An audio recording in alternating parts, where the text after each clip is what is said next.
And there we are. All right. Hey, everybody. I'm Rob the Builder. Can we build it? Yes, we can. How you doing, Bassman and Basswoman? David isn't here at the moment. I'm sure he will probably drift along in due course. Um, we shall see. He may be in transit to her ladyships. Who knows? Anyway, and paste and send. Haha. Um, yeah, today I'm going to be getting on with the Batmobile. I wanted to be looking at doing some assembly and then any more painting that might need to be done because there is a little bit. So we shall see. Here we go at the stage. How you doing? Hello, sir. How are you today? I'm good. Wonderful. Today is I don't need to scooch off to my course, although I do have swimming at 10. But yeah, made good progress at the course yesterday. It was good. That's great. It is ultimately that's the aim of the game now, isn't it? You know. Now things I wish to assemble, I will need these. And I had a chat to there's a guy at the course who does 3D printing, and Oh, yeah, I had a chat to him about replacing any parts that have been missing. okay. That should be fairly straightforward, apparently. So I'm pretty happy about that little idea. Now, let me just. Oh, yeah. All right, let's do this. So, got that there. Aha, let's do that. Now, I'm going to do assembly bits first, I reckon. That'll be pretty exciting if he could make those parts for you. Well, yeah, I asked him if he can do clear parts as well if necessary, because I am missing one, and I might yet spot it. You never know. But yeah, he can do that. So all of these things are good. What it also opens the door to, potentially at least, is the situation where I can, because two things I want to build. I think I mentioned yesterday was the prototypes of the Spitfire and the 109, Right. and no manufacturer makes them. Which I find that kind of odd, to be honest. Now, so I shall do them first. Because you'd have thought, being literally the first, that there'd be somebody who's put that out. I am wrong. You can. Now, hang on. Here it is. Paper towel. Excuse me a moment. I just realised.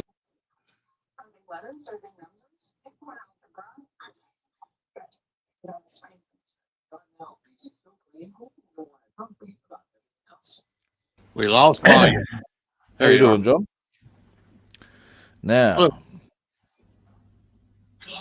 get those on. Might just move the camera back a little and zoom in a bit more. Sleeves up.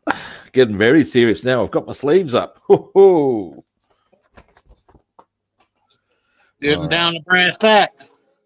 That's a first time I ever heard that expression was in Pulp Fiction with Winston Wolfe when he's sort of just looking for the briefing. Let's get down to brass tacks, gentlemen. I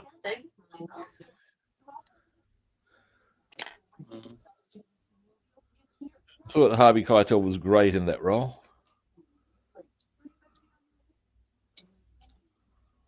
I never seen it. Can you believe that? Oh, really? Yeah, Look, never saw it. I haven't seen that many movies. Um, I've perhaps missed more movies than I've seen, if you follow me. Um, Yeah, yeah, I'm in the same boat with you on that. but and part of that, actually, I've just realised something I might want to do first before I put those in. Um, and part of that's because of the hours I used to work. Um, if you're working at night when people are going out, where are you? You're working. Um, but yeah, the Pulp Fiction is clearly one I have seen. Most movies I've seen on either DVD or something like that. Right. And thus I've seen things like Pulp Fiction, Fight Club's another one. Um, and now make sure I get this the right way around. Well, there is a right way on this.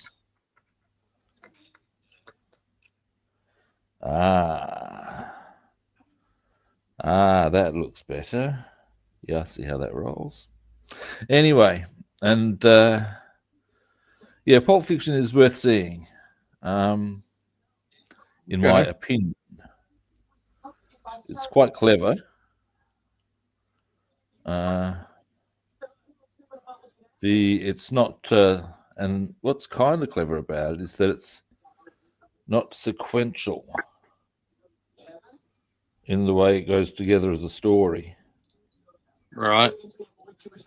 In terms of you got the same characters, but the scenes are now okay. Yeah, that sits up a bit. Okay. And I think I see why. Yep, that's okay. I'm just looking at this. It was a bit.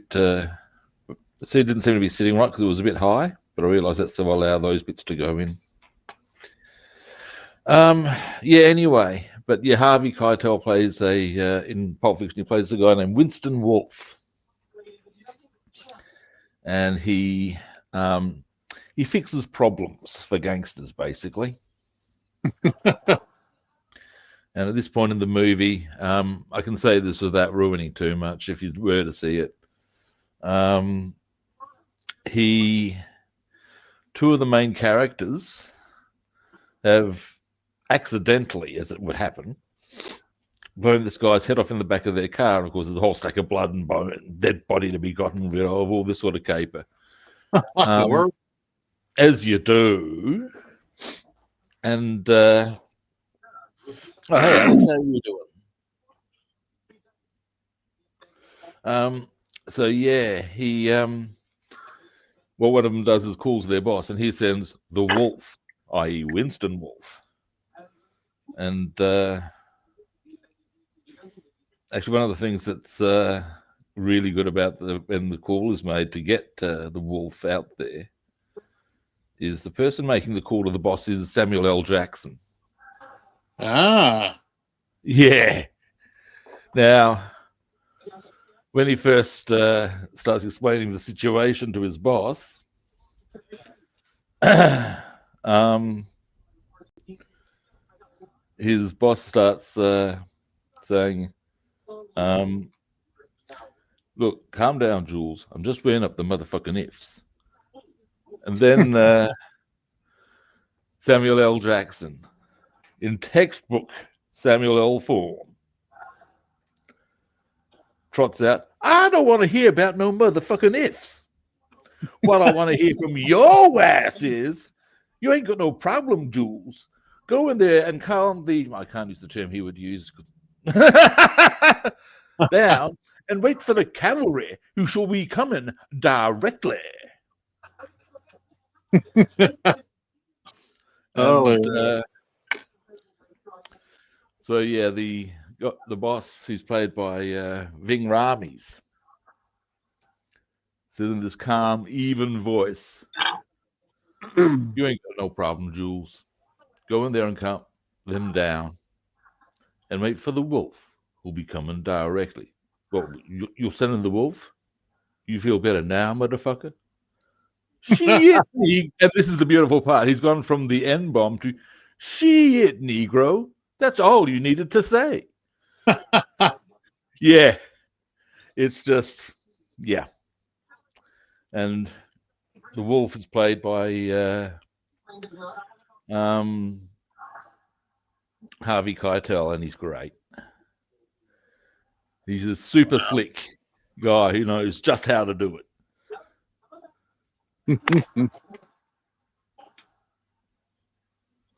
But yeah, I love how it goes from this terse dressing down to suddenly, shit, Negro. That's all you needed to say.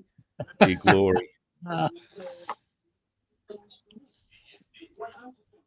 Yeah, I like Samuel L. Jackson. He plays good roles in movies. He does some. He's got some gold going on. Didn't even need to glue. How good is that? You got to discover that yourself. Yeah. Nice. Yeah,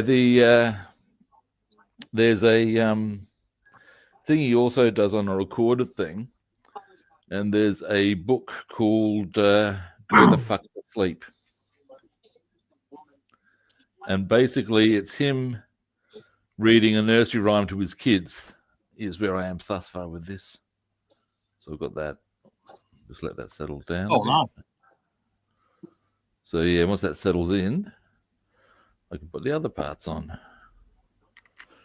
But yeah, and basically the kid's making all the usual kid protestations about going to sleep, as they do. And ultimately, the response from Samuel L. all the way through the book is, now go the fuck to sleep. And at one stage, I think the line, it comes straight off the line of the owls who quietly in the forest, dear. No, you can't get a glass of water. That's bullshit. Now go the fuck to sleep. Yeah. And you got to be going, yeah. I think we've all had that little experience when dealing with little ones. I don't have my own kids, but I've been a stepfather in my time. I know how it rolls. And yeah. But it's yeah, if you can track it, just go on YouTube and Google, well, not Google, but search "Go the fuck to sleep." And I might have to do that. it will appear, and you will be heartily amused, I am sure. Now, that's what I wanted to do. Yes. Now I'm going to hit a bit more chrome, and then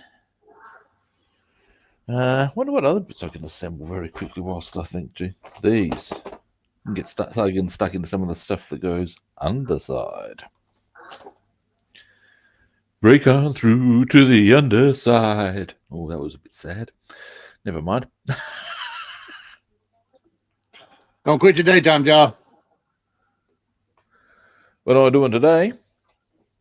No, I said don't quit your daytime job. No.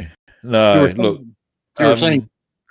yeah, look, Jim Morrison be turning his grave. But then again, with so many people, I wonder if people still linger around his grave the way they used to.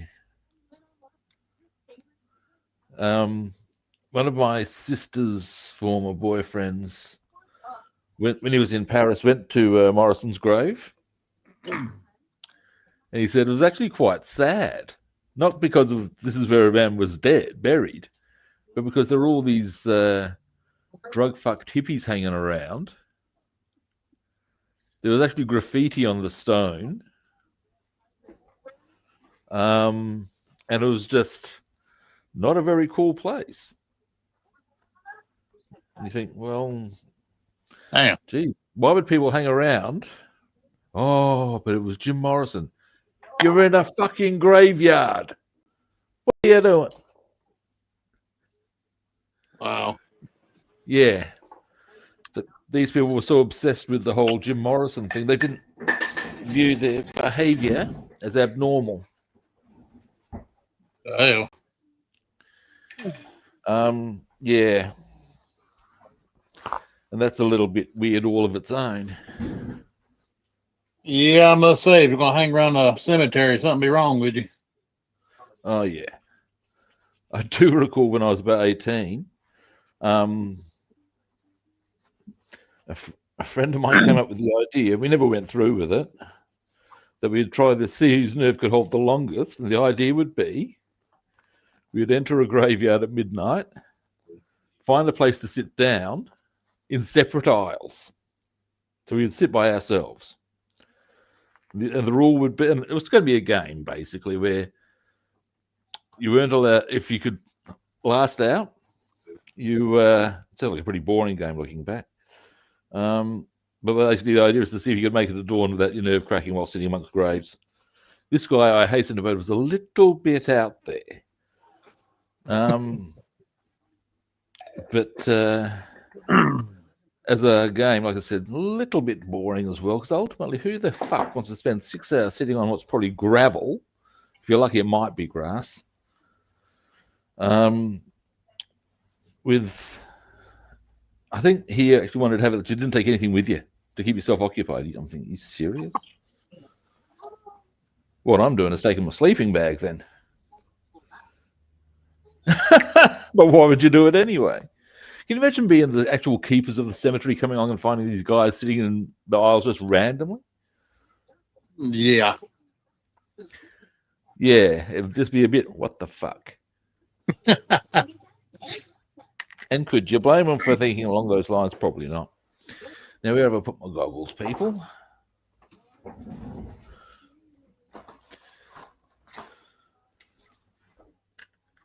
Now,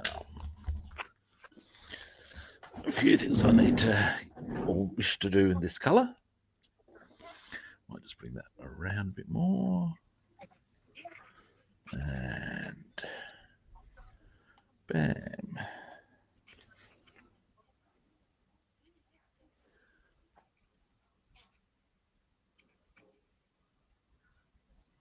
Now across here.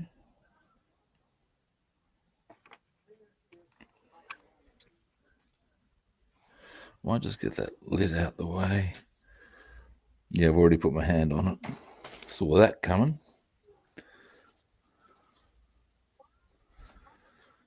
Somehow this particular paint, it is good. I will continue to give it rave reviews, but has a remarkable ability to get just about fucking everywhere.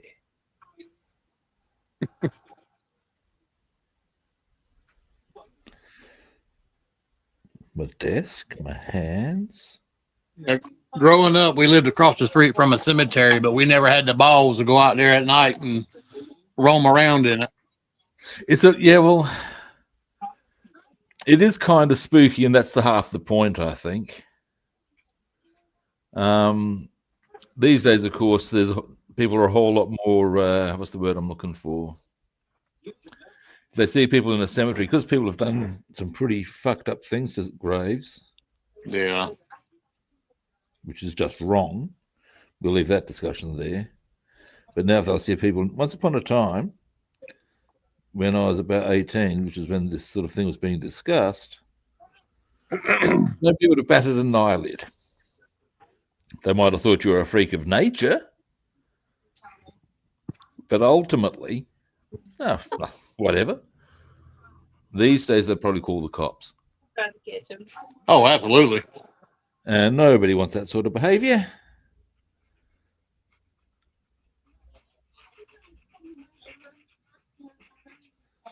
Having to explain yourself to an officer of the law is rarely a good outcome. Although I do have one funny instance of it. And this is when I was a bouncer. Long and the short of it, this leads up to where you'd seen this couple walking down the street. They were getting pretty rough with each other, but thought, okay, well, at this stage, that neither of them has done anything that requires us to stop them pushing but they were running the ragged edge. And then and this is dead set in the middle of the street. The guy straight out knocked his woman out. What the hell? Yeah. The guy I was working with has looked at me and said, if you don't, I'm gonna. And at that stage, I was unbadged. I was like doing undercover stuff. And I figured, well, as the one without the badge now, it's pretty much me who takes care of this business. And as the event went ahead, I mysteriously wound up with a large amount of the man's genitals in my hands, to which I was squeezing rather vigorously. The scream was quite spectacular. Anyway, whilst he's discovered that he needs to make some interesting choices about what he might choose to do with the remaining parts of his life, I feel this hand on my shoulder saying, "Let go of him, mate," and it was the cops. And so I've had to get off of him, which is fair enough, and they've sort of like taken him aside and da-da-da. And this cop said, "What's going on here, mate?" And this is where the humour part comes in. And I said, "Mate, he just knocked his woman out in the middle of the street." He said, "Okay, and your connection to this is?" And I've said, "Overzealous bystander." And he just said, "Okay, wait here a moment." Whilst by this stage, the woman had come to, and the guy was still rolling on the ground, with significant discomfort emanating from his groin. And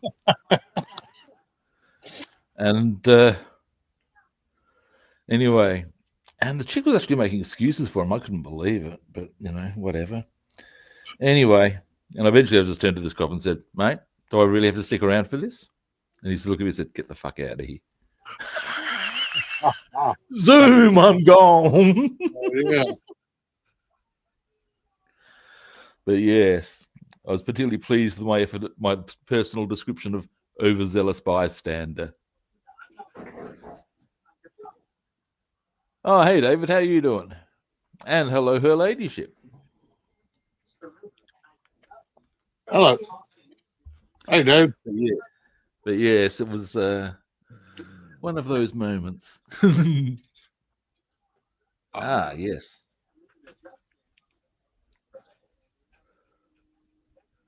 That's an absolute wow moment. Yeah, well, saw a fair bit of that when I was a bouncer, as you can imagine. Well, not that particularly, but a fair bit of violence and stuff. And sometimes it could be comical in a dark way. But that's the whole thing. It's not really something you should put your hand up for.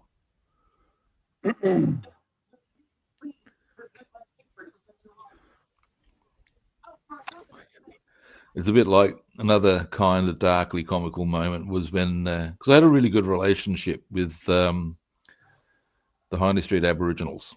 A lot of bouncers were really nasty to the Aboriginal people over here. I didn't get it. I just figured, oh yeah, they're just people, man.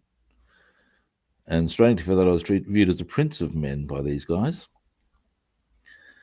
And anyway, I was having a chat to a couple of Nungas. No, Nungas is a common term for Aboriginals. Over here, it's considered a politically okay term. Aboriginals use it. So there you go. There's a little term for you. Anyway, I was having a chat to a couple of Nungas I knew out the front of work. They were too pissed to come in. They knew that. And there's one who I didn't know who sidled up and pointed to me and said to them, "He's racist." And here's where the humour kicks in. They've turned to him and said, "What?" He's repeated himself. And the one of them has turned to me and said, "I'm not having that." And he says to me, "If you don't hammer him, I'm gonna." I thought, well, it's actually me he's being offensive to. Should do my own dirty work. So I did. Damn. But it was just the whole attitude of, well, I'm not having him say that about you. If you don't,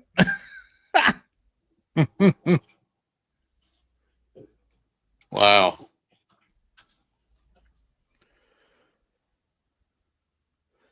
yeah, that was one of the reasons. How many times were you truly scared though? As a bouncer, Yeah. uh, truthfully, only once, and it was one occasion. Got a small problem here on my canopy. Hang on a moment.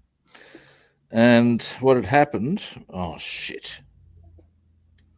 Oh, this is getting a bit. Oh, it's because I've got fucking paint on my hands. Shit. What it was that a whole over here. There's a bike club called the Gypsy Jokers, and I'm wondering if I should dare put thinner on this.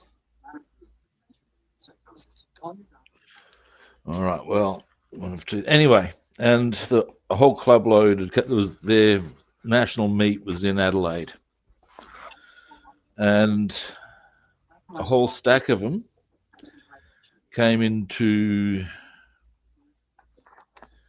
the club I was working at, and yeah, look, nothing actually went down, or nothing too heavy went down. But we started getting a little concerned because there's been me and another dude on the door. We were basically the main people to take care of business. And the Jesus, this has gone completely pear-shaped. Let's see what I can do here. And as they've gone in, they've pretty much sidled up to the manager and said, "No, those two lads on the door are staying there, aren't they?" And made it quite plain that if that was not the case, things were going, "Oh, fuck this canopy up. I will get that printed. That's messy. I can't do that." Anyway, and that if that was not the case, then the shit would genuinely hit the fan. And so ultimately, we've been relayed as to what's going on and how it's going. It was tense. And as they left, one of them's decided to have a go at me. And he's got like 30 of his mates with him. Now, fortunately, he was the last one out. He's going to kick me in the groin. Ah. And I've because of the way I've been standing, it's been not going to happen thing. And all he's basically done is just hit my leg. Had no real effect. And you can see that actually infuriated him. I was supposed to go to the ground, apparently. And fortunately, again, his mates were just going somewhere else by that stage, and he's decided he wants to hang with his mates. So, yeah, that was a bit nerve-wracking. And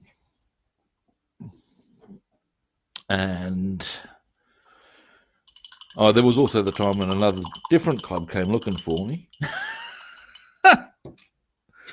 But yeah, if you do bouncing for 13 years, you get these stories, man. Oh, I can imagine. 13 years you done it for, huh? 13, yeah.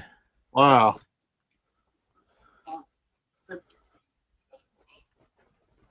Once upon a time, I can actually say this and look back and go, unreal, I can't believe I was that person.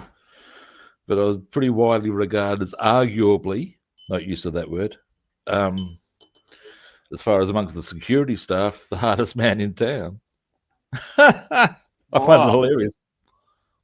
I'm actually very gentle-natured and really have no desire to hurt anyone, but I also reserve the right to protect myself. And if that involves going someone hard, I will do that. Oh, absolutely.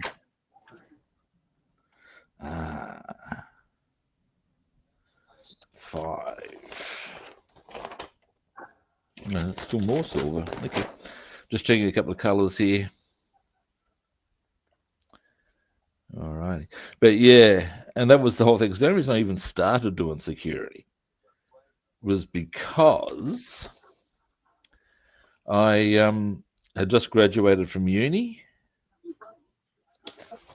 and I was broke. Funny that. Who would have thought a uni student being broke? All right. Yeah. And as such, needed a job. Again, who would have thought? And people were saying, look, mate, just become a bouncer. No one will mess with you. Look at the size of you. This is, of course, pure fallacy. And the first few years of being a bouncer aren't so bad, actually, in as much as you're, in the eyes of prospective employers, you're more finding, you're learning the ropes, how it rolls. You don't get any really nasty gigs because, well, you're learning the ropes. And but once they know, you can deal with shit, you will get those gigs. And if you're going to work 5 nights a week, you're going to get those gigs. Oh yeah. That's just how it rolls. And ultimately, if you can't deal with that, then you're in the wrong job. And it's a gradual process as well. You don't actually notice initially that you're becoming kind of numb to it. Yeah, I can see that.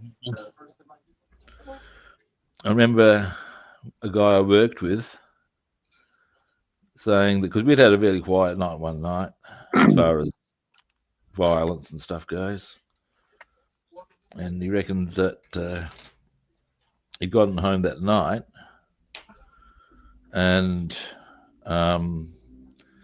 his wife or that morning his wife said, oh, how was work? And just, we had a quiet one.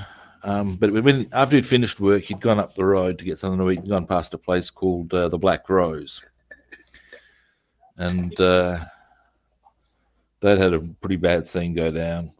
He just told her what he had seen, which to us was sort of pretty much par for the course. It was just that somebody else was doing it on this particular occasion. And he said, and of course I've told what I've seen and didn't think about it. And when he's turned around, her jaw has been on the floor. And he said, and it was only then that he realized that what we take as normal, this is what happens, yeah, is in fact really full on. And yeah, I mean, we came to accept violence as a nightly thing. That's not normal. You only realize that once you leave. Wow.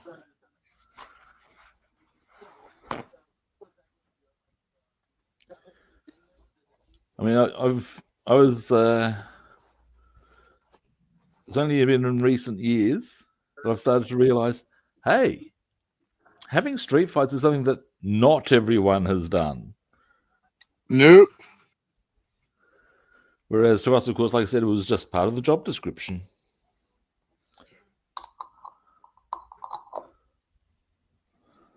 So you born and raised in Australia? Pardon? You're born and raised in Australia? Yeah.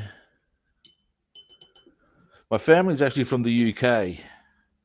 Okay. And they emigrated because by the 60s, the UK was in a really bad economic position. The loss of the empire had done them no favors at all. And by then, they were going pretty much down the toilet. I think, in fact, World War II pretty much bankrupted the UK. Anyway, and the bottom line is that the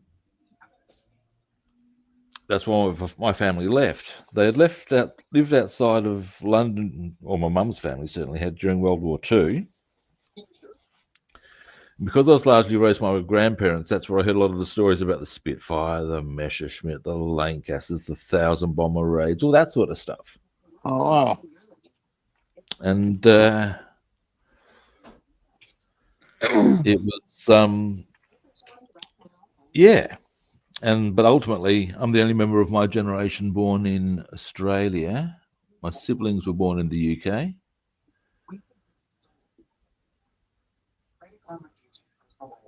All right.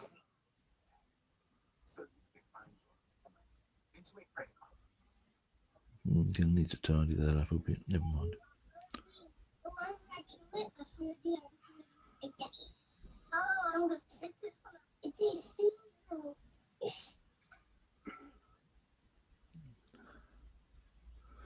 It's a funny thing. People ever ask me my stance on immigration, all I can really say is, yeah, I can't really be against it. Otherwise, I wouldn't be here. I'd be in the UK. Yep. My family considered, or my parents, when they were looking at which country to emigrate to, were also considering Canada and New Zealand. Huh.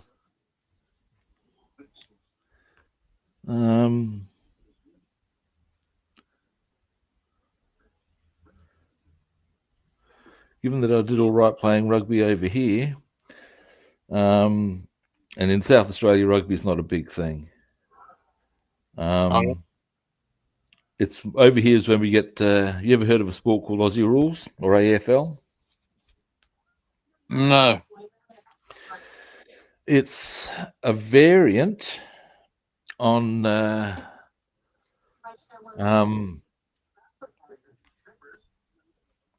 Gaelic football, and it was developed by a cricket coach to keep cricket players fit during summer, because he thought that rugby and rugby league was too damaging. Which is not to say that now that AFL/Aussie Rules has hit professional levels that there aren't some pretty nasty amounts of damage to be given. It's like any professional sport, injuries happen. And these days even some quite innocuous looking sports are actually quite savage done at professional level. Here's a fun one for you. Water polo. Apparently that's savage. Apparently it's quite okay if you view it as necessary to hold somebody's head underwater while you throw the ball. So drowning's quite okay. There's nothing to see here, peeps. Yeah, my son was watching women's rugby the other day, and he was talking about them women were beating the hell out of each other. Look, some of the women, dear God, they will do you a nasty, mate. Yeah, according to him, they were being nasty. Yeah. Oh yeah. They're not shy. That guy I told you about earlier, I'd like to see him try them with one of those women rugby players. That would, I wouldn't be rushing into that maneuver. I'm a big unit.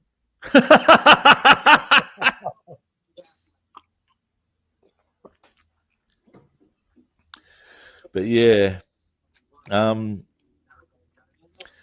there's. I was watching because I enjoy watching watching big hits being dished out. It floats my boat, and I saw this. It was best tackles from whatever, and it was cool because they did it across various levels as far as not just international. some of the provincial hits and stuff, like even schoolboy stuff. Sometimes there's some nasty ass hits being dished out there. And anyway, and they had some of the women's hits being dished out as well.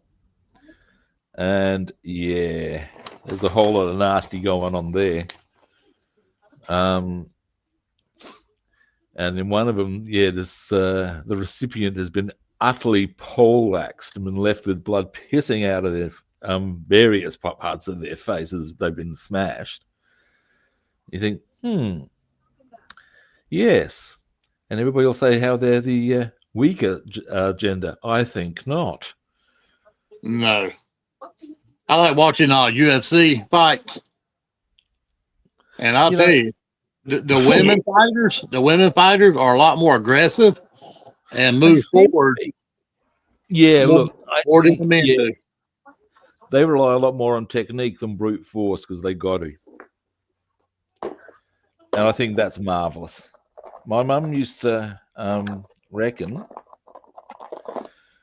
because she was never a big fan of boxing, and I do actually wonder where sports like boxing and UFC are going to go in the longer term with regards to head injuries and stuff. Because, of course, these days they're cracking down on that in all sorts of sports. Yeah, they are. So, given that, let's face it, every time someone's knocked out, that's a major concussion. Will they start doing, if you've received X amount of knockouts, it is time for you to retire, which would not be an unreasonable supposition. But then you'd probably think, well, how many punches to the head start taking their toll? So I'm curious to see where that goes. But at the end of the day, my mum, who was never a big fan of boxing, she said, if you really want to see a good fight, though, watch the lower weight classes. Oh, yes, sir. She said, look, the big guys can just go toe-to-toe, and they'll slug it out until one of them drops. Yeah, normally the big guys end with one good punch. Yeah. They tire out too quickly. Yeah, but she said, but you want to see, if you look at the small guys, they're trying to outmaneuver. They're trying to, there's technique involved. Yep. And I would say, I haven't watched boxing or UFC in years. Women's fighting, much the same. Because of their lighter, more agile frames, boom, well suited to that caper. Yeah, I enjoy watching the women fight. I saw this thing on Family Guy where Lois starts fighting with this giant chicken. What the hell? There's a tale as always, but yeah, long and the short of it, this is what is happening. And hear someone go, ha ha, it's a chicken fight.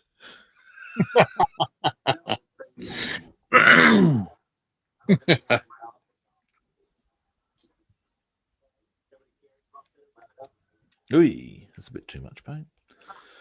Let's get it. I'm having a bit of a day with paint, aren't I? I might see if I can salvage that canopy. If not, I'll just get a fresh one printed. If I'm going to be getting some stuff printed. And look at this knees bent advancing behavior.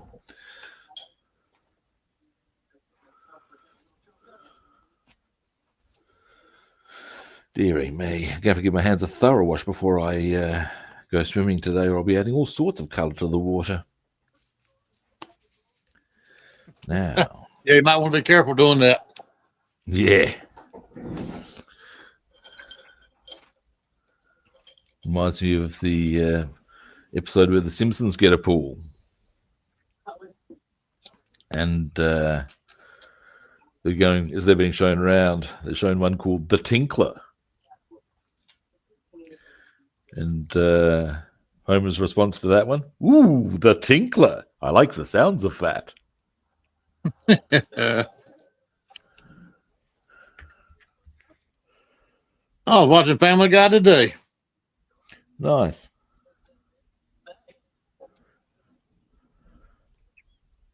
The great part about Family Guy I always find is that it's so wrong, and that's what makes it right.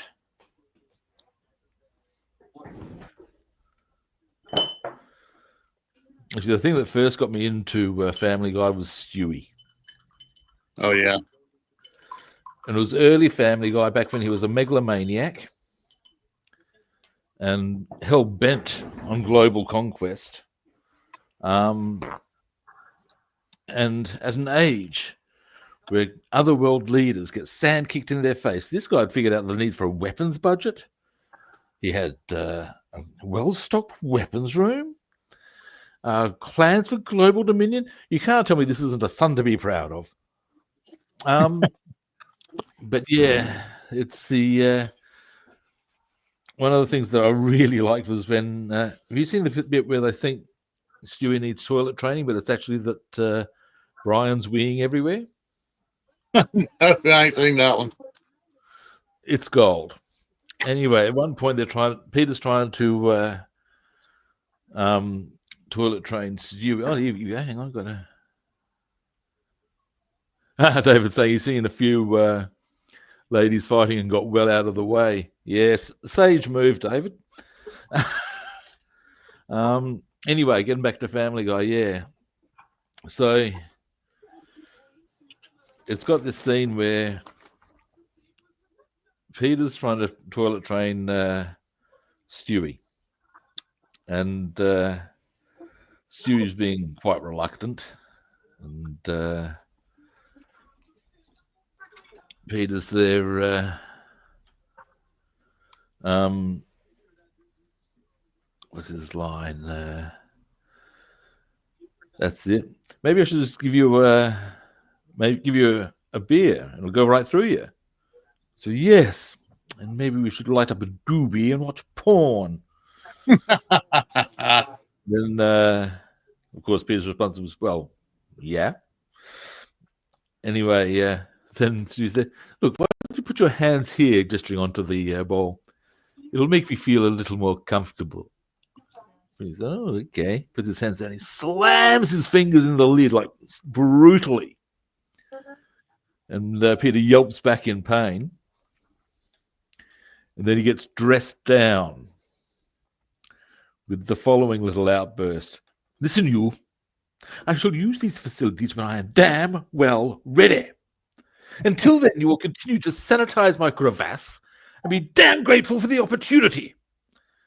Starting right. Oh, God. Right. Oh, well, not now, but soon." And storms out. And as I saw that, I thought, you know, Right. between that and his weapons budget thing, this show's all right.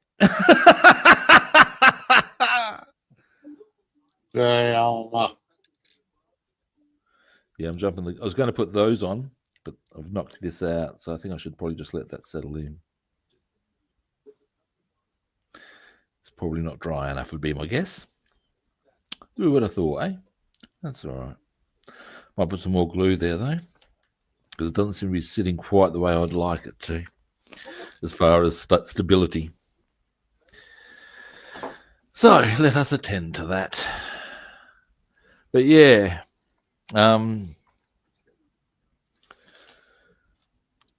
Family Guy, like I said, many ways wrong, and that's what makes it right. Yep.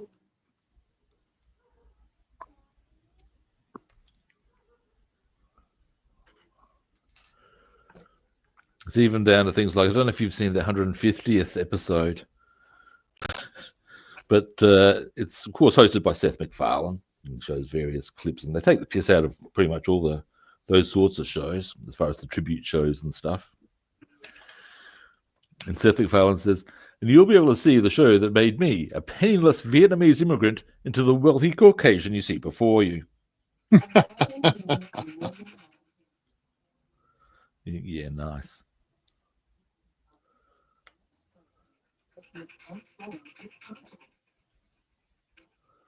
There we go. Let's just let that dry a bit more then. Now, next, let's see a bit about this suspension, shall we? Now, making sure that I've got all the bits coloured. There's only 2 bits I need to check on.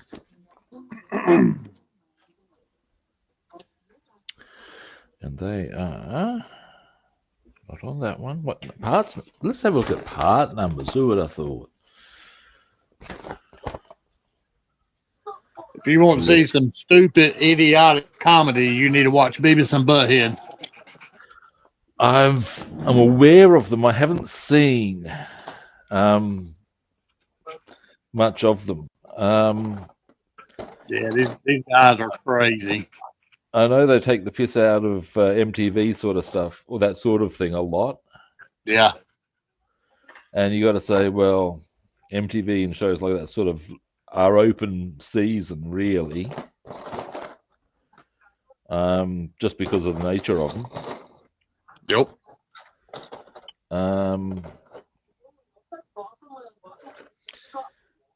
Although there is one thing I do know about Beavis and Butthead, and it's this. That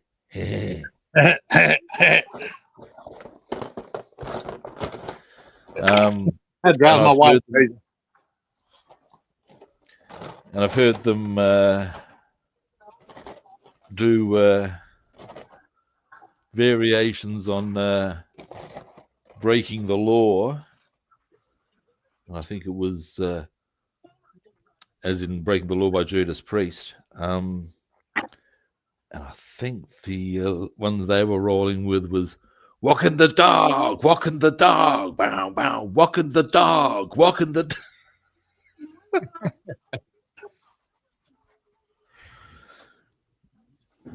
here they are, I think.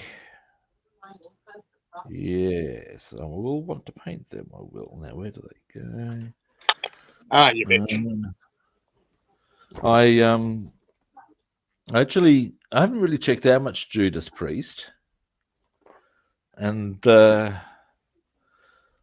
I chose to the other day.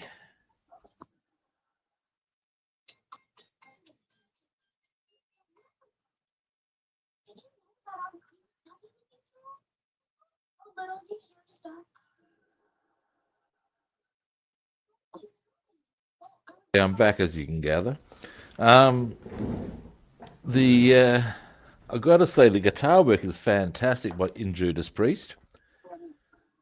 Rob Halford's vocals I'm not so sure on. They get a bit rough. Sounds like he's wearing jeans that are a wee bit too tight. But I can certainly see why they made their way into the pantheon of metal gods. Some of the guitar work, like I said, was spectacular. But I saw the opening film clip or the actual film clip to Breaking the Law. Have you ever seen it? No. Cheesy. Super mega cheesy. Uh-oh. Comically so.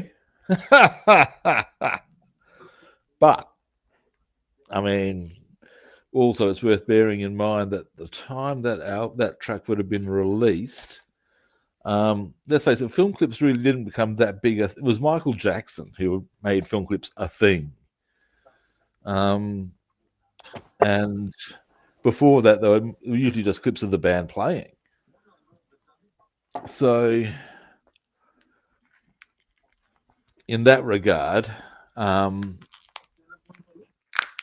can go, well, all they were doing was what everyone else did. So why should they be criticised for that as far as from the film clip thing? That was what was happening at the time. But they've got this almost bank robbery scene, and it's just hilarious. Just because it is just, now boys, really? Yeah. Oh, there we go. Hang on a moment. Scooch over and... Oh, that's your Chev, isn't it? Oh, yeah. There we go. Pro Drag. Nice. 66. Sweet. Yeah, this one turned out really nice as well. Nice. Yeah, I'm pretty proud of this one as well. I would be. That's tidy work, man. Thank you, sir.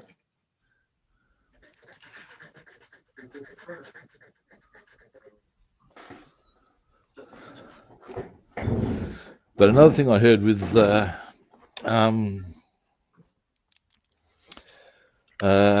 Judas Priest was a musical mashup where now it's I'm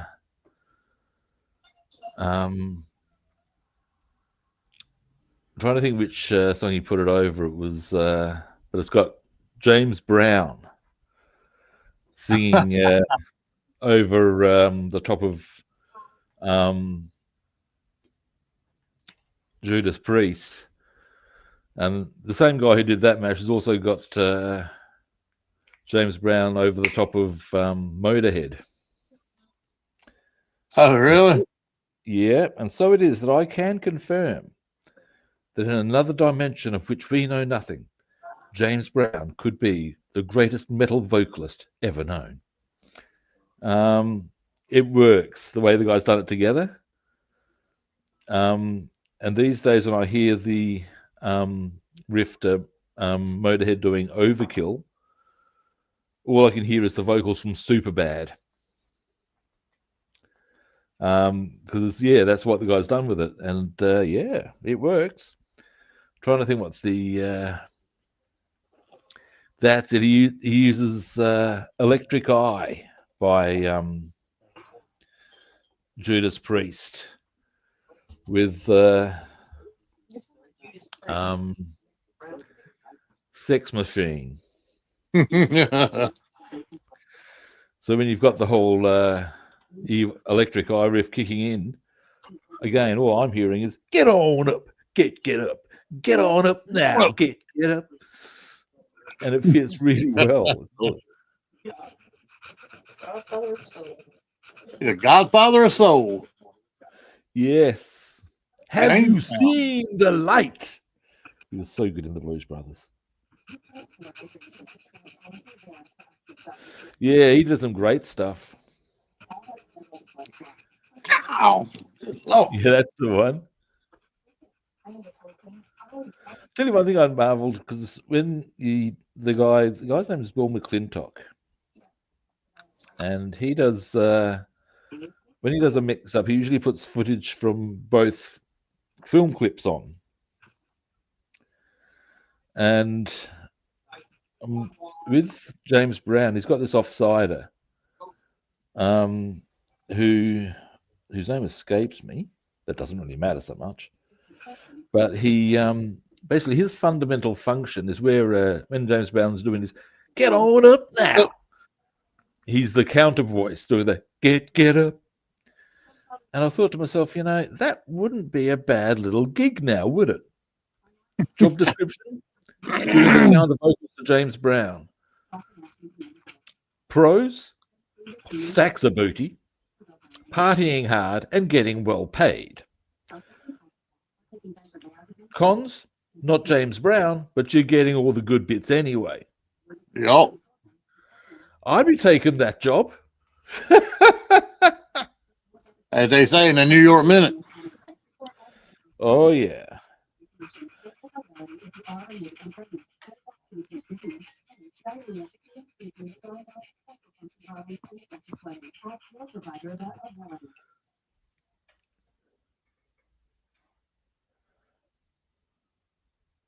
But yeah, it was just interesting that when you look at it, you see this guy doing his thing because he does it unsurprisingly very well. And yeah, I'm a minor fan of James Brown as a result of those film clips. In fact,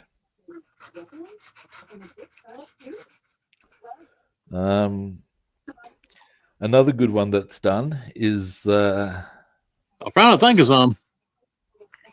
well, here's one for you. Again, using in this instance, it's using what he did was the vocal line of Judas Priest over Billie Jean by Michael Jackson. And that Really? worked. Yeah, it worked.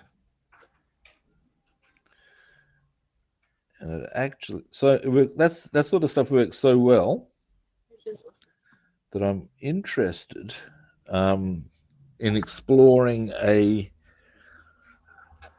style of music which I would describe as heavy funk, where I'd lay as the bass player, lay down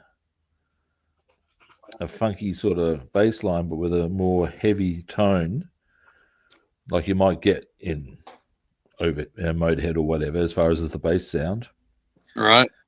You'd have two guitars or a guitar and a keyboard player, one of whom would do some quite, not necessarily overdriven guitar, but certainly edgy guitar, whilst the other one would lay down a sort of more funky sort of sound. This is where keyboards would be good. And then you'd have the drummer who would be he'd probably need to be good enough to be a percussionist in truth, to include maybe some metal fills in that funk groove. I got the idea because he also does one where he's got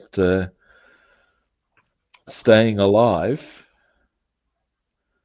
as a tune with the vocals of Smoke on the Water. Huh. And he also includes the Smoke on the Water riff. And there's a point very early on. Yeah, I'm looking at a list of his songs, and make it funky and Yep.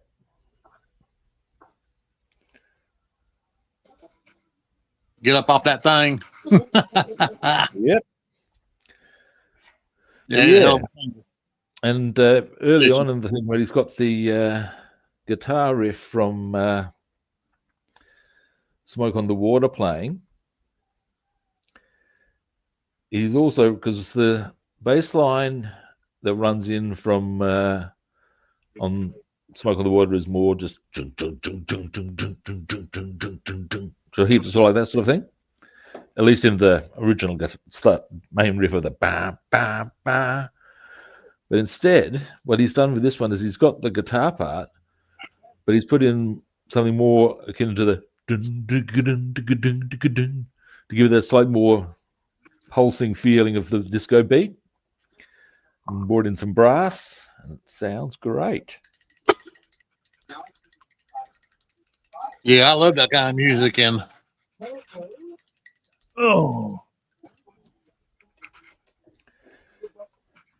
Oops, daisy. Now, what I did there was just the aerial. I'm going to do the stem of it chassis black, the top of it black, and the base chrome.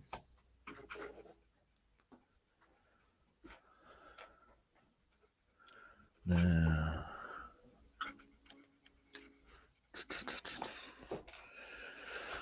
yeah, I got my bass lesson today. I'll be doing a bit of exploration. Fun? How's that going? Yeah, good. I'm today we'll probably do a bit of work on bit of theory work, but I wouldn't mind doing a bit of focusing on a couple of songs I'm working on. Ace of Spades is actually pretty easy once you start. It's a question of tempo. And I'm doing that, and as well as Superstition, but I wouldn't mind maybe having a look at some of the other more tricksy things I'm doing, like a bit of Megadeth I'm working on. Okay. Do you know the song Five Magics? No. It's off of Rust in Peace. And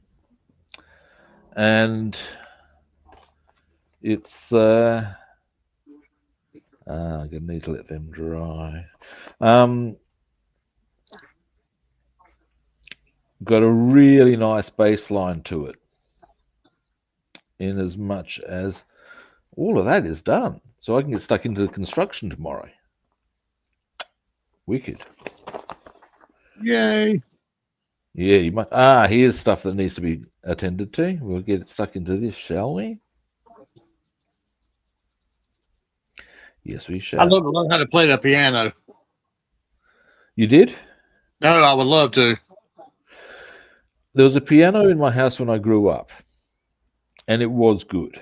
It really was, from the viewpoint of if you wanted to just have a tinker, a little tinkle, have a bit of an exploration. It was really good. My mother had been a good pianist when she was young. Like she used to play at school recitals, sort of shit. Um, do stuff like various piano pieces in whatever the key they were in. Um, I have a plan. And yeah, so she was a very good pianist, and it was because of that I think I've told you the story about the first piece of music I learnt was actually the Song of Joy by Beethoven on the piano, and that was why. Huh. Because the piano was there, we had the music. One day I'd found the music, I tried playing it, Mum's come in and saying, "What are you doing?" And I said, "I'm playing these." She said, "Yeah, with all the no idea sort of thing as a child, but at least showing enthusiasm. Should have liked that, I'm sure." Right. Yeah. And she's been very. I got to give it to my mum actually. In the right time and place, she could be quite really good on stuff. And this is one such instance. She very patiently explained to me what all the different keys meant and how that related to the stave, so I could read the music. And then said, "Now do this." And when I first started doing it, and I would have been 5 or 6, I guess. I was doing it like one finger at a time, and I used to get up every morning and practice it. This drove my siblings nuts. And then you're supposed to do it, with one hand, not one finger. Okay, so I did that. Then there's a bass part. Okay, so I learnt that and got that done. Yeah. Um, but that was the first piece of music I actually learned. That's pretty cool. Um, I've got a pretty big soft spot with Beethoven, partly because of that one, and also because the very first time I heard Beethoven's Fifth, it was the first piece of music to make me go, "Wow, there's something happening right there," Yeah.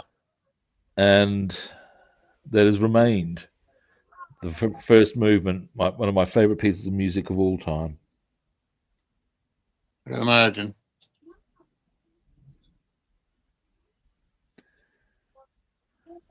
I suppose one could liken it in a sense to one's first love. Mm.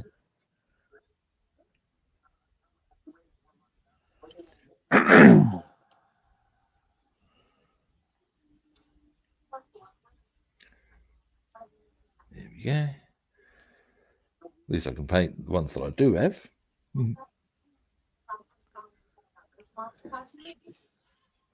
I might see if I can fix that canopy up. Because part of the problem was that I think I had, or was to do with having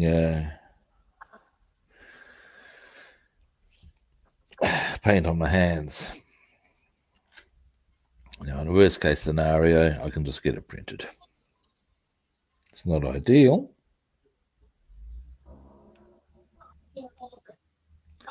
but at the same time, well, hey, Now,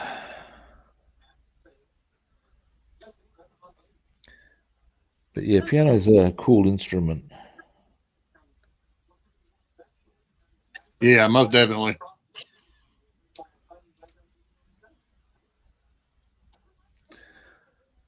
Are you familiar with how they make their noise?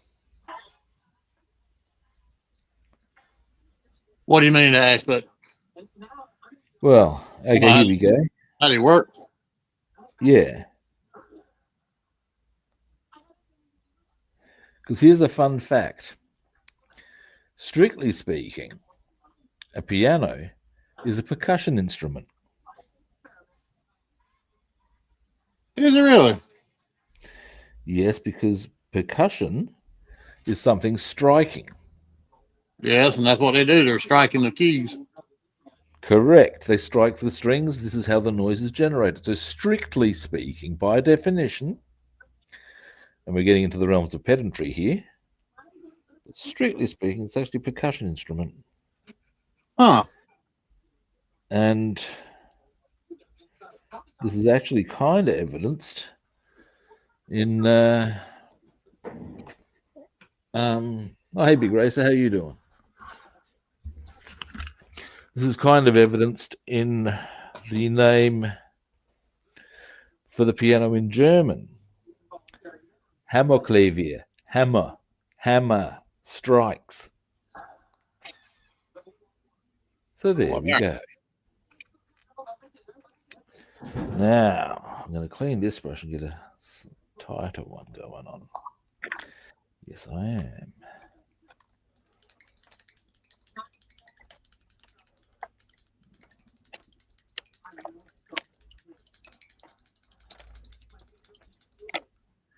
Yeah, anything with the word cuss, as in, or that has CUSS in it, concussion, percussive, seem to pertain to strikes. Yeah. oh Now, no. as to where else that extrapolates to and what other words, I do not know offhand. But Right. it's something to think about.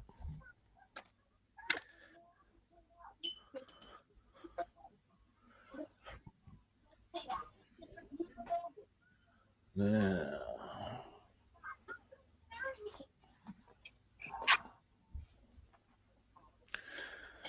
next, let me.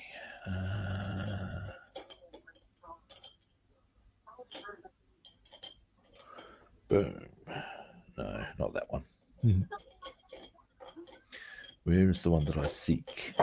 Here it is. Yep. Goggle time.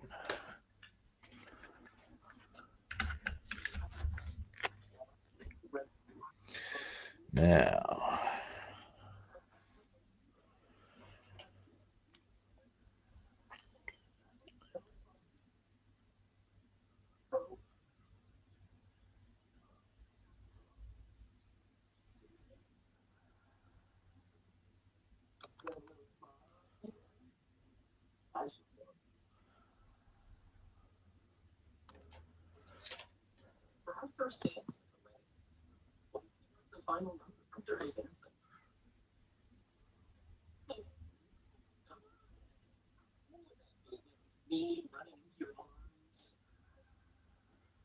here we go.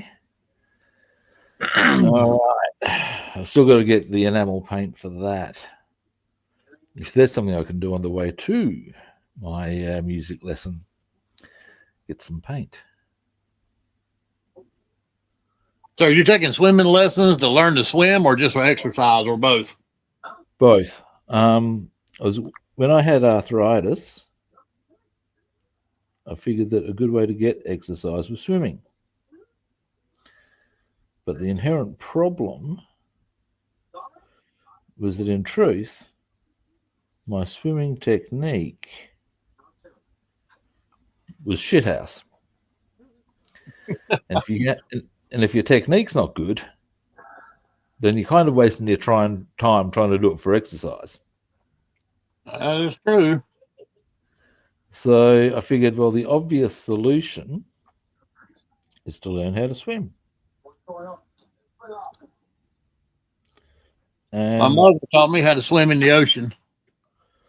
yeah, actually, swimming in the ocean would be so hard, man. You see, the thing about swimming in a pool is, of course, it's almost like here we go. Swimming in the ocean to me seems like playing live, whereas swimming in a pool is like recording in a studio. If you follow me, Yeah.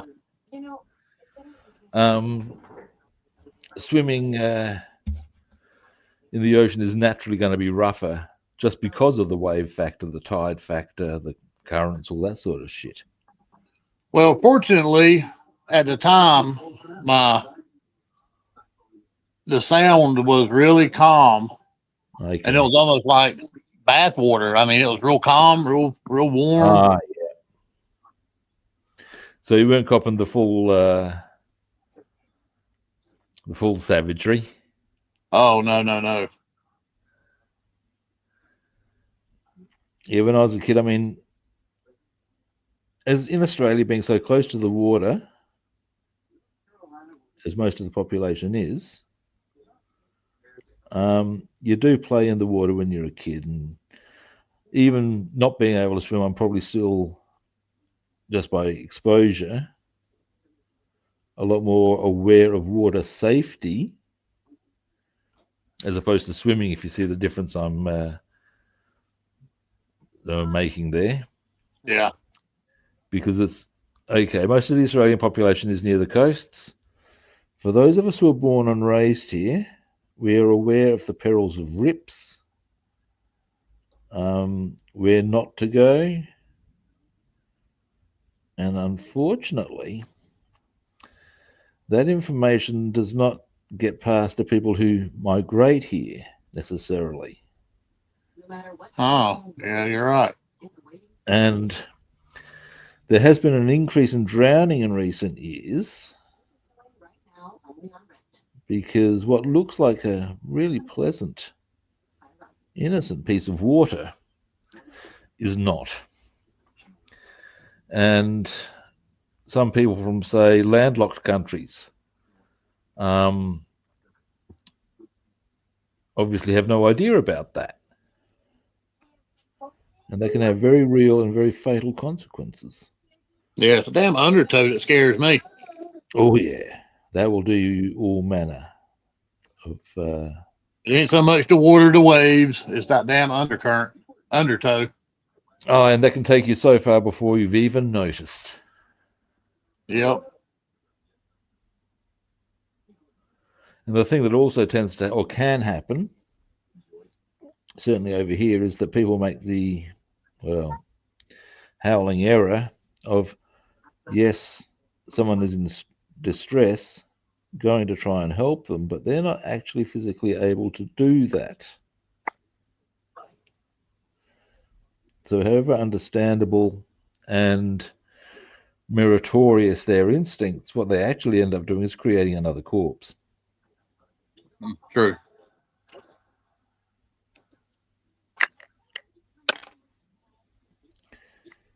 And that's, I mean, we get taught that if you get caught in a rip, if it's taken you out, all you can really do is let it take you out.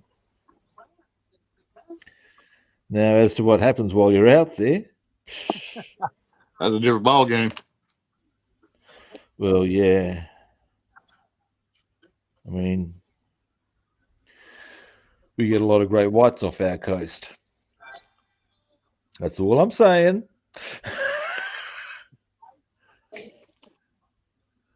If they think you look like a seal, you're going for a bad day. Or maybe you're not. Maybe it'll just be quick. Yeah.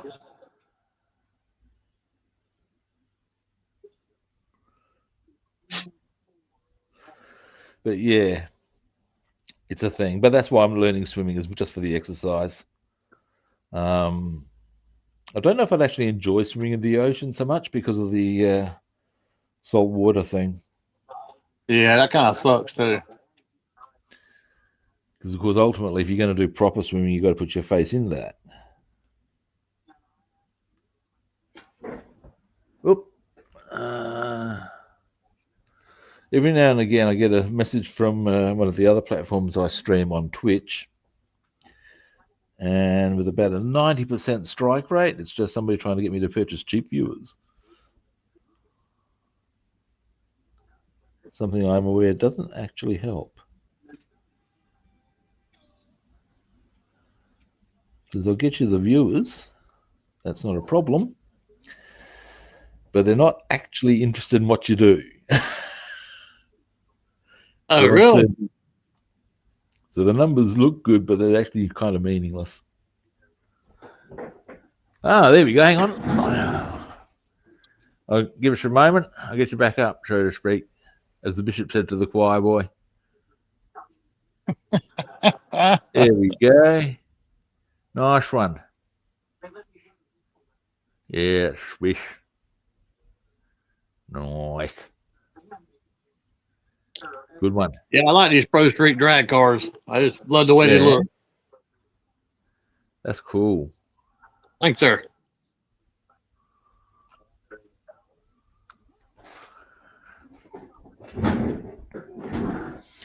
But yeah, looking forward to getting in the water. One of the inconveniences of doing my course is that the time it runs on Mondays makes it difficult for me to get into the pool on Monday to do a swimming routine, which I'd like to do more often just to practice my strokes and stuff. Yeah, we have a pool, and I made a point, me and my wife, to make sure all the kids learned how to swim. Good idea. It's never going to be a bad thing. And it could save their lives. Yeah, because during summertime, you can have your own vacation spots, you know? Yeah. But yeah, it's a thing over here that we, okay, now, a couple of tidy ups required, and there will be some more colour required to go on. But let me just zoom in a bit. I've done them. Now, this is where I'm going to be putting a bit of, where those caps are, I'll be putting black, maybe, actually, might put, either way, there's a few different little colours to go into there, but there's the red done on them. Red and the black. Really nice. So that's them done. I'm running out of things to paint. This is good. Yeah, that's a good sign. Now, here's something. I may as well as nail these out.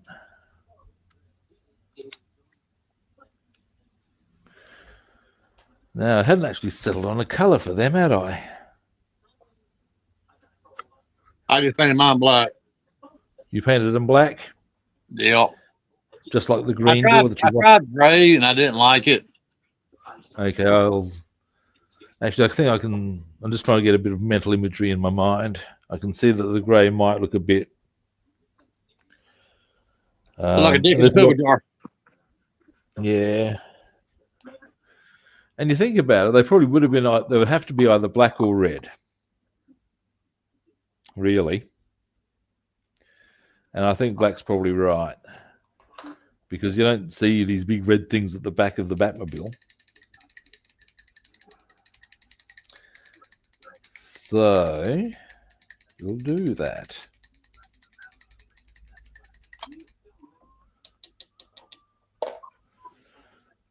And tomorrow I'll be able to focus on assembly.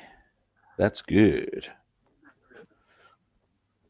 Although I should probably check out if there's any decals that need to go on at certain points first in the area that I will be assembling. I don't think there are.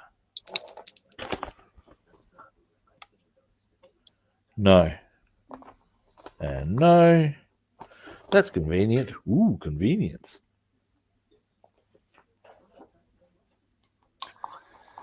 So So the car itself, you got what? The pinstripes left to do? Pardon? The car itself, what you got left? The pinstripes to do? No, I think I've got my. I think I've got. I can either do the painting or I can decal them. I might do the decaling because they didn't look too bad. Here we go. David's saying that at high tide in the River Severn, you can only swim for 30 minutes at high tide, and it runs away really fast. Oh, that's interesting. That's interesting.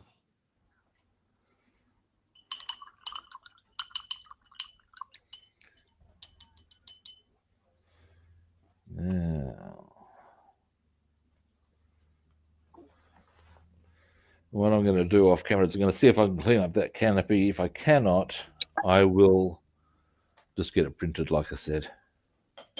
The joy of 3D printing, eh? I have toyed with the idea of getting a machine myself. I think I might have had this discussion with you yesterday.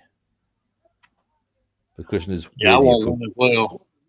Yeah, look, they'd be so good. Again, it would fall heavily in the category of the, to quote Homer J, ooh, convenience.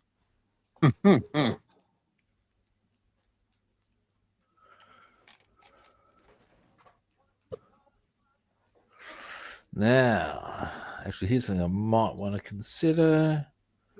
Do I want to get a bit more warm and fuzzy with these? Or am I just being overly fastidious? Oh no, I might get a little bit into them.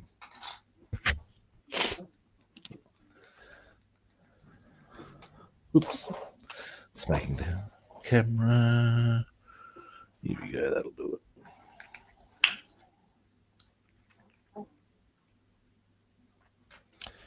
Now,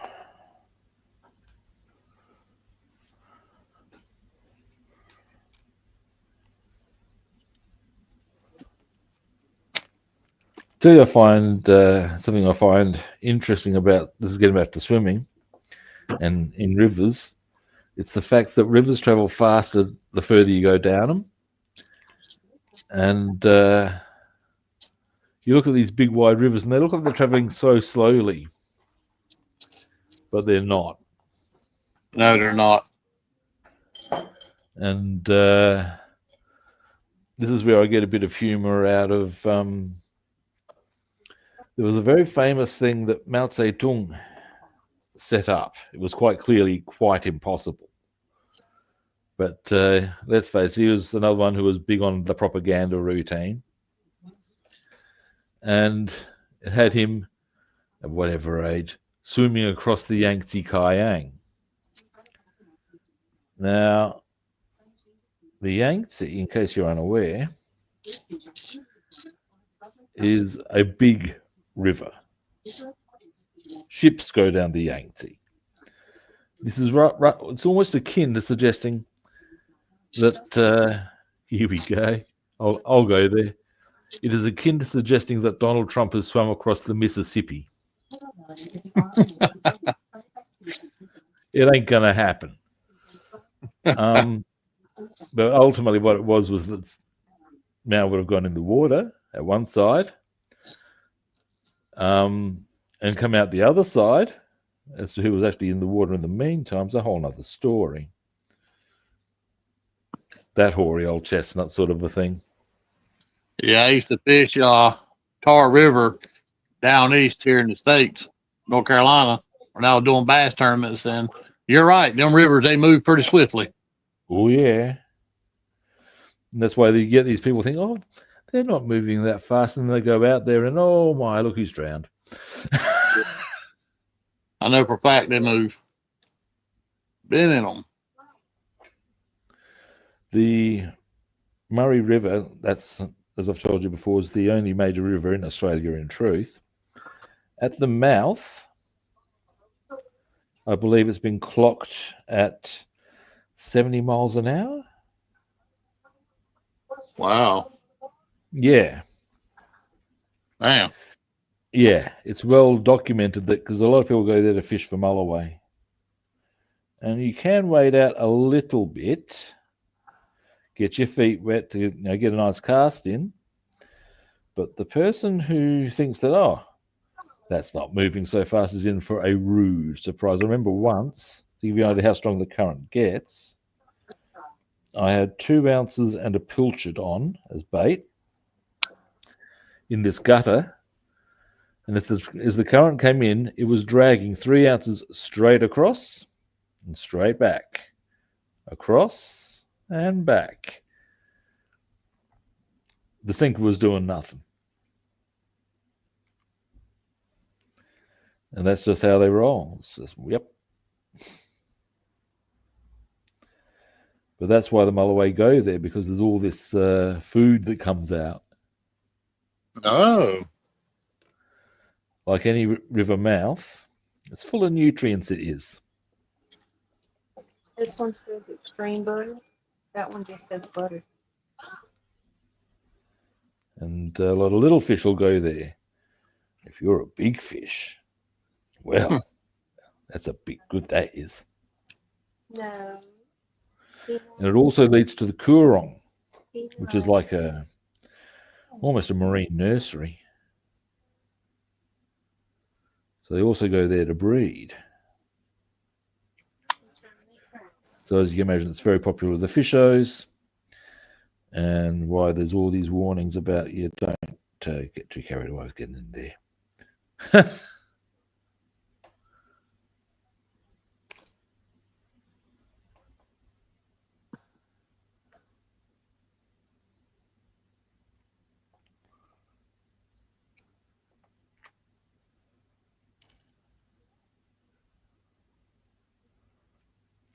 There we go, that will be them done.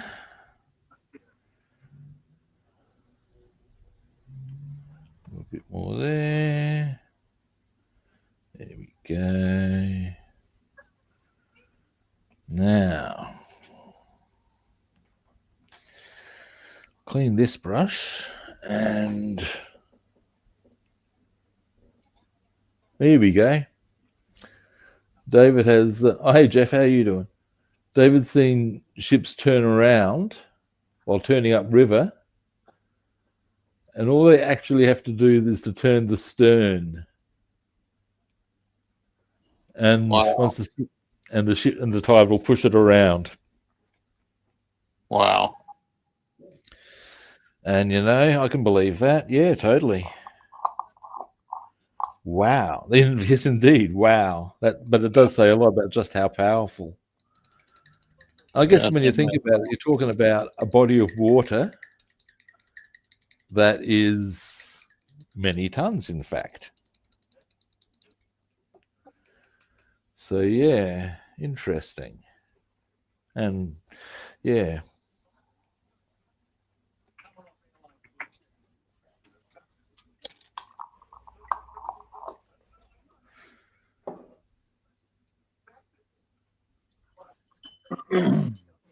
Now,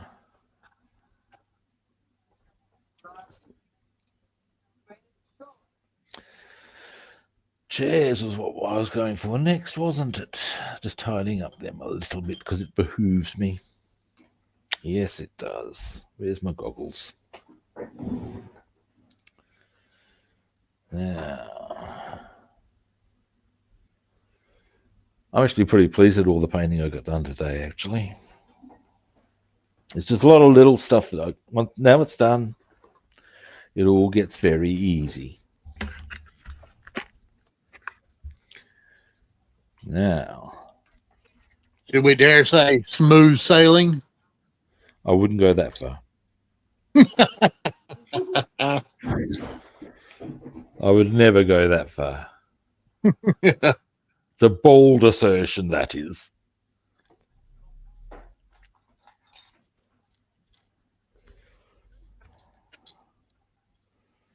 Now,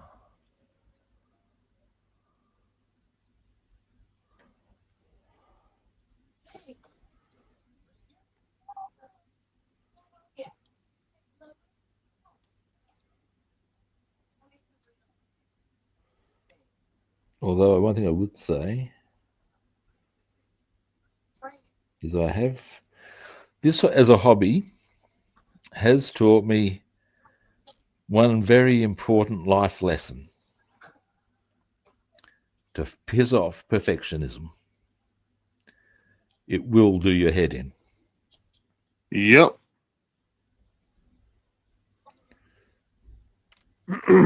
That it will. So, oh yeah.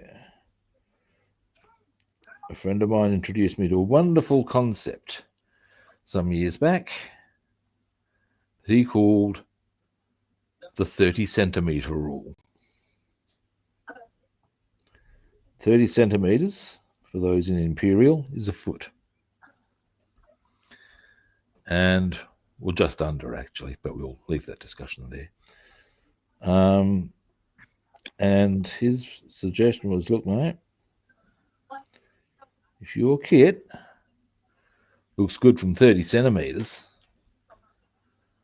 then it's fine, unless you're going for competition. And I thought about that, and I took that on board. And you know, the man is right.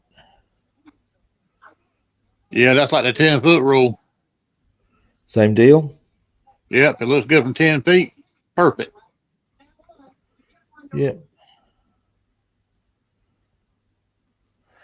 And how many times have you had the experience of wanting something to look that little bit better, and all you actually do is make your life harder? This is true.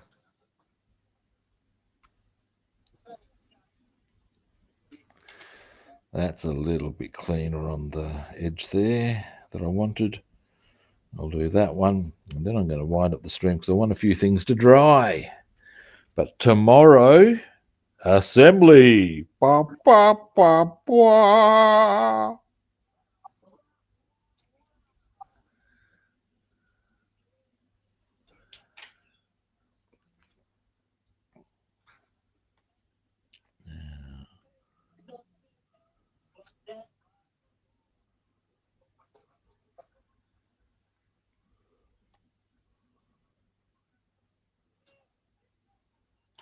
Well, I'll tell you, your detail work has been on point. It's been really nice.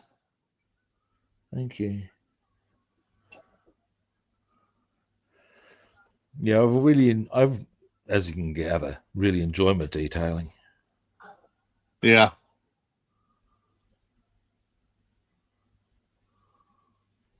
Kind of makes me wish I spent a little more time on mine now. Oh well. But Yours I'm looks proud of pretty mine. Mine fit. turned out really good. I'm happy with it. That's the important one.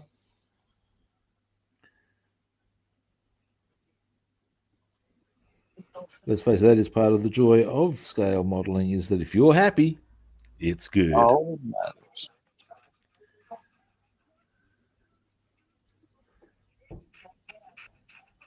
And if somebody tells you otherwise, there's two words for them. The first word sounds like duck.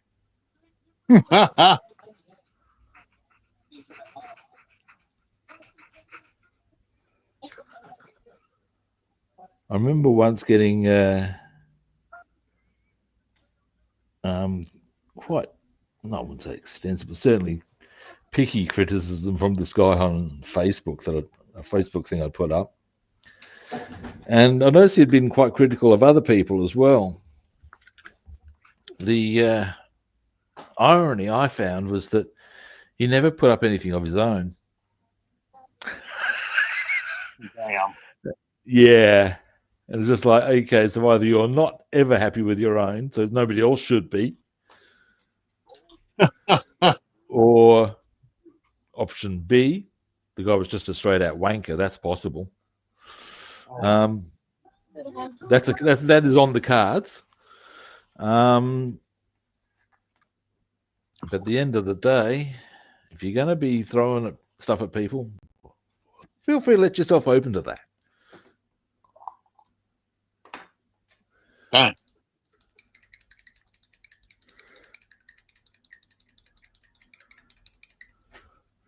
And what's the other great line? Yeah, it's easy from the sideline. Like so many things in life. All right. Well, that's going to be me done. I'm happy with the painting outcomes, however. And happy about the fact that tomorrow I can start getting stuck into all manner of different parts of assembly. And I will too. Do you remember the Gambling Bug cartoon? The what's that? The Gambling Bug cartoon. Gambling Bug cartoon. It was a Warner Brothers one from back in the day when I'll quickly, while I'm showing off what the doors, all the door panels, more to the point, I've tidied them up a bit now. I need to get some white paint so I can fix up the crime computer, and we'll need to put a few bits of black on that, but they're coming along now. Yeah, the Gambling Bug was put out by Warner Brothers and was very clearly a warning against gambling, as you can gather. And it starts off with this scene where I painted them because I think it'll be just as easy as deckling them. Yeah, if I do mine, paint mine red. Yeah, why would you deckle? Seriously. Just doing it the hard way, really. Absolutely. I put a little bit of blue on one part of that.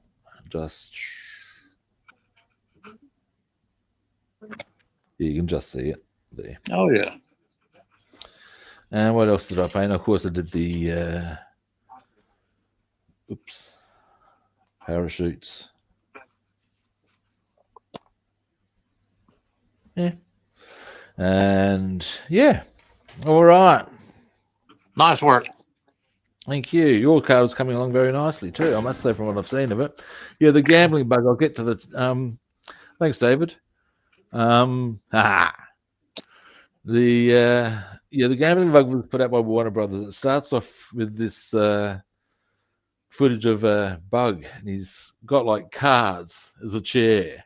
He's resting his foot up on a dice, and ultimately, like I said, it's a big anti-gambling sort of a thing. And it's got this cat who's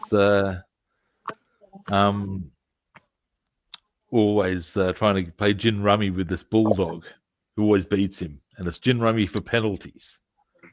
Ultimately, yeah, that's a whole other story. But at the very beginning, and this is where "and I will too" comes in, is at the very opening scene where they're introduced to the Gambling Bug. And this voiceover tells of the perils of the Gambling Bug, hello, Woofer, who will get you if you're not wary. Oh, so look out, folks, or the Gambling Bug will get you. And I will, too. So, yes, tomorrow I'll be doing, I could be doing assembly. And I will. Now you know where it comes from. All right, now I've gotten that out of my system. Okay, thanks for watching, everyone. I'm sure myself and Bassman appreciate it. I appreciate it. First-time viewers, do feel free to hit that follow, like, or subscribe button. If you'd like to track me down other platforms, I'm Rob the Builder on Facebook and YouTube. Rob's the Builder on Instagram and Twitch. And again, what do? We follow, like, or subscribe. Bassman, do you want to give any sites that you can be found on, or you all good in the hood on that one? I'm right here with you. Okay, we'll do it that way. That's nice, and that's all good too. That's all I got. In which case, we will be back tomorrow at a similar kit time and on the same kit channel. Hopefully, we'll catch you good people then. See yous.